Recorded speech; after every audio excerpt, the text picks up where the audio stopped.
Oi, seja bem-vindo a mais uma aula de História do curso Focus. Meu nome é Renato Lago e o tema de hoje é a aula sobre a Revolução Liberal Inglesa. A Revolução Liberal Inglesa é considerada a primeira grande revolução burguesa existente. Lembrando que as outras duas grandes revoluções liberais inglesas, as duas grandes revoluções liberais consideradas, além da inglesa, é a que acontece nos Estados Unidos e a que acontece na França, ambas no século XVIII. Tá? Chamada Revolução Americana ou Independência dos Estados Unidos, que acontece em 1776, e a Revolução Francesa, que acontece em 1789. Contudo, a Revolução Liberal Inglesa ela já acontece no século XVII a partir de 1640. Então, a gente vê que é cerca de um século antes de todas essas outras revoluções liberais que acontecem.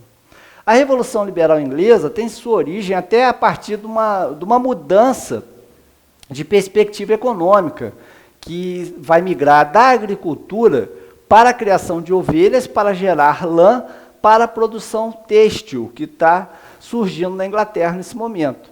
E isso vai ser o chamado cercamento dos campos. O cercamento dos campos vai provocar um êxodo rural, as pessoas vão para as cidades buscando trabalho, não vai ter trabalho para todo mundo, vai ter uma marginalização dessa população, então a gente vai ver uma crise social aí. Além disso, também tem questões políticas relacionadas a um embate constante entre o parlamento e o modelo absolutista dos reis Carlos I e Jaime I.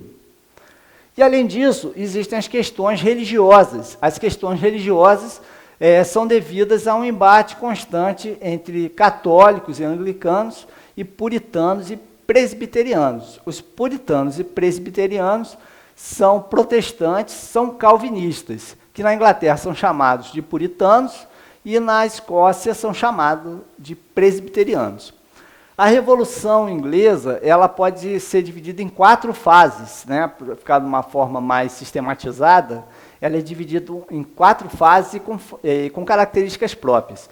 A primeira delas é a Revolução Puritana, que vai acontecer entre 1640 e 1649, que tem a figura emblemática aqui do Oliver Cromwell, que vai criar o chamado New Model Army, que é um exército composto pelas camadas mais populares, que vai defender a ideia da meritocracia, ou seja, conforme o mérito que o indivíduo tem, ele vai progredir dentro desse exército.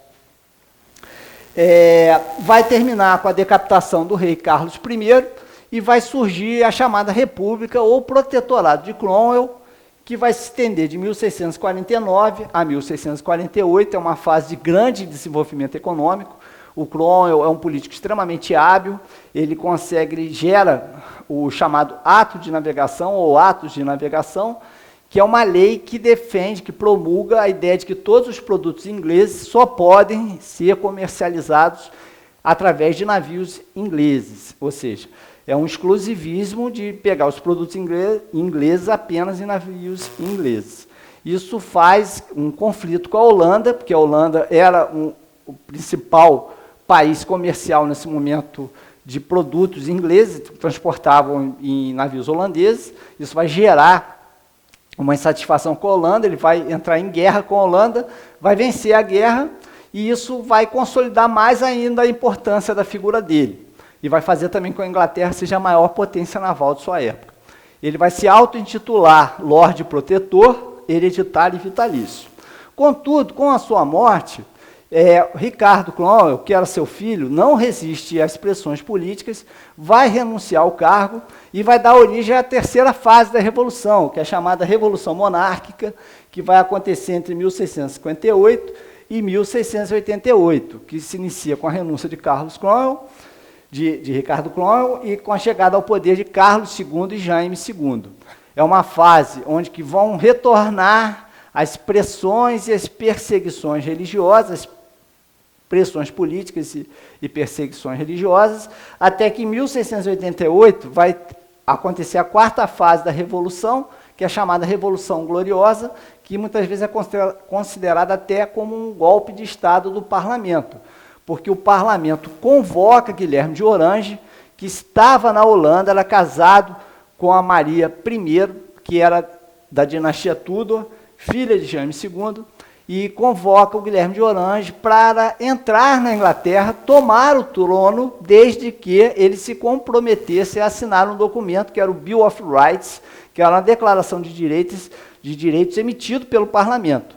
E com isso ele se comprometia a dividir, a respeitar o direito do parlamento. Ele faz isso, entra na Inglaterra, praticamente é uma chamada de Revolução Gloriosa, praticamente sem sangue, sem conflito. Ele toma o poder, o rei Carlos Jaime II se evade para a França, não é executado, permitem a saída deles, faz parte até do acordo com o parlamento, e se instaura aí a primeira monarquia parlamentar, ou monarquia constitucional, modelo até hoje vigente na Inglaterra. Tá bom, gente? Nos vemos aí em próxima aula aí.